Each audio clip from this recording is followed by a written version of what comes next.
Assalamualaikum warahmatullahi wabarakatuh. Perkenalkan, nama saya Muhammad Wardi Ramadan. Di sini saya ingin mempresentasikan atau menjelaskan sedikit tentang pendugaan parameter.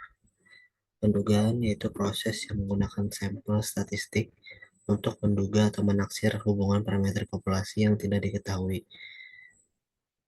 Terus, penduga itu suatu statistik yang digunakan untuk menduga suatu parameter dan estimasi pengukuran terhadap nilai parameternya atau populasi dari data sampel yang diketahui. Terus ada ciri-ciri penduga yang baik. Yang pertama tidak bias, yaitu apabila nilai penduga sama dengan nilai yang diduganya. Yang kedua ada efisien. Efisien apabila penduga memiliki varian yang kecil.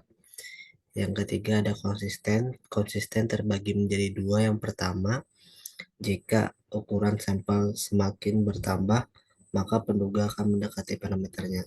Dan yang kedua, jika ukuran sampel bertambah tak berhingga, maka distribusi sampling penduga akan mengecil menjadi tegak lurus di atas parameter yang sebenarnya dengan probabilitas sama dengan satu. Terus ada jenis-jenis pendugaan berdasarkan cara penyajiannya. Yang pertama ada pendugaan tunggal. Pendugaan yang hanya mempunyai atau menyebutkan satu nilai, tidak memberikan selisih atau jarak antara nilai penduga dengan nilai sebenarnya. Dan yang kedua ada pendugaan interval.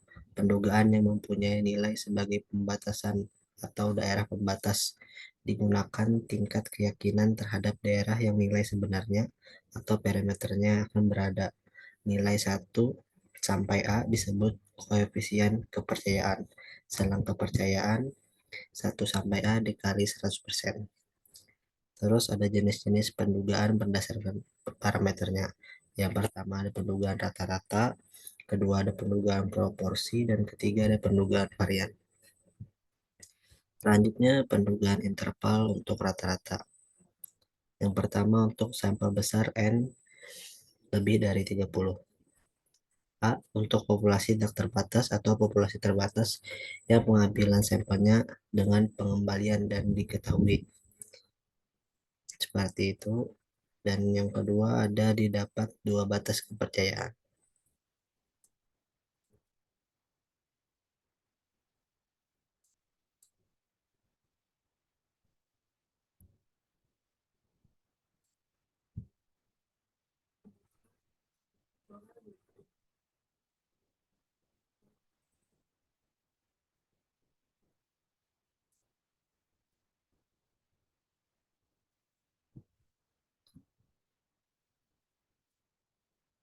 Terus selanjutnya ada pendugaan interval untuk proporsi. Yang pertama untuk sampel besar N lebih dari 30, A. Populasi tak terbatas, dan B. Untuk populasi terbatas dan pengambilan sampel tanpa pengembalian. Konsep dasar estimasi interval mean populasi.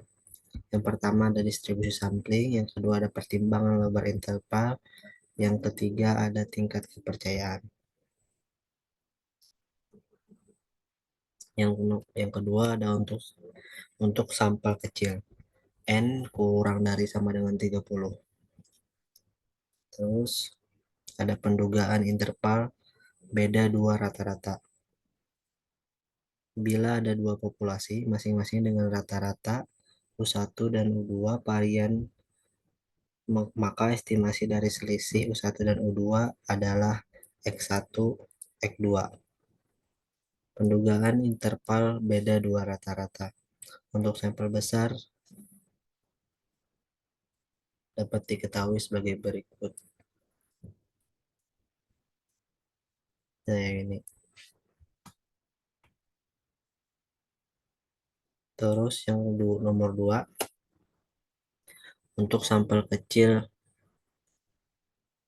tidak diketahui.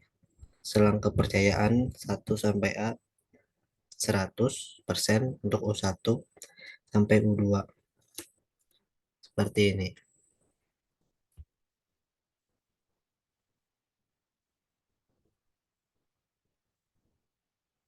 Terus ada pendugaan interval beda dua proporsi. Seperti ini, terus estimasi varian populasi. Sangat diperlukan untuk mengetahui sejauh di mana sebaran nilai parameter sehingga dapat dijadikan untuk mengambil langkah-langkah dalam mengendalikannya. Terus ada estimasi interval varian populasi berbentuk seperti ini, di mana ini apa namanya keterangannya. Terus yang nomor tiga yang terakhir yaitu data bentuk berupa masa putar film yang diproduksi dua perusahaan film. Perusahaan 103 masa putarnya 94 menit, 110 menit, 87 menit, 98 menit. Sedangkan perusahaan 2 97 menit, 82 menit, 123 menit, 92 menit, 175 menit, 88 menit, dan 118 menit.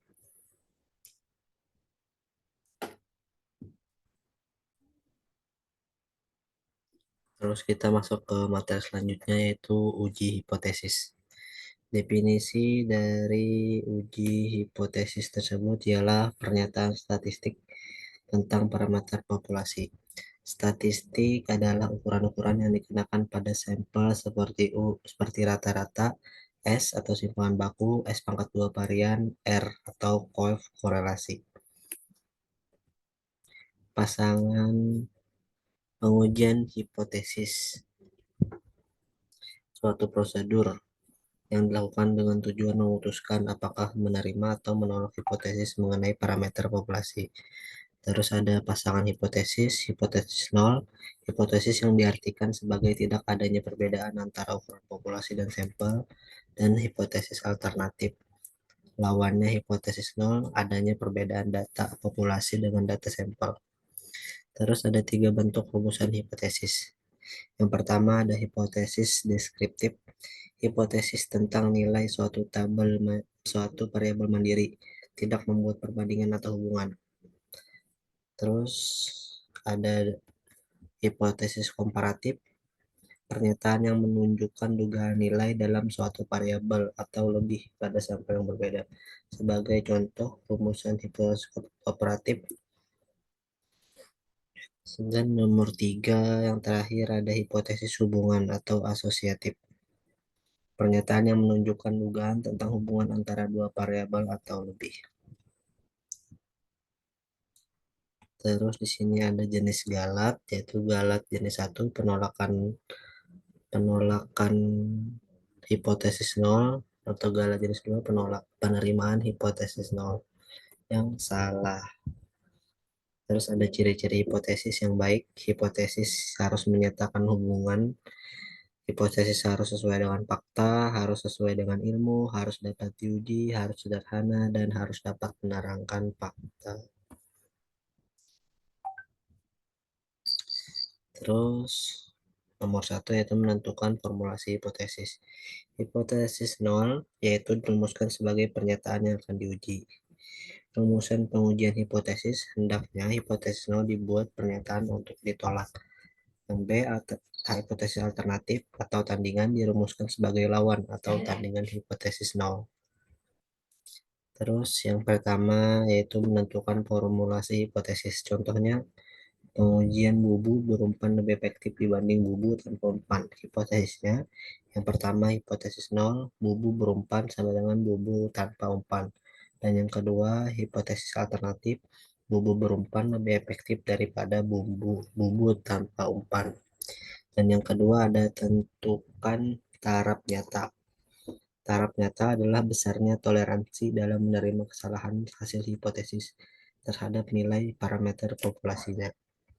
Dan yang ketiga ada menentukan kriteria pengujian. Dan keempat ada menentukan nilai uji statistik. Dan yang terakhir yaitu membuat kesimpulan. Mungkin itu saja presentasi dari saya. Salah hilaf mohon maaf. Wassalamualaikum warahmatullahi wabarakatuh.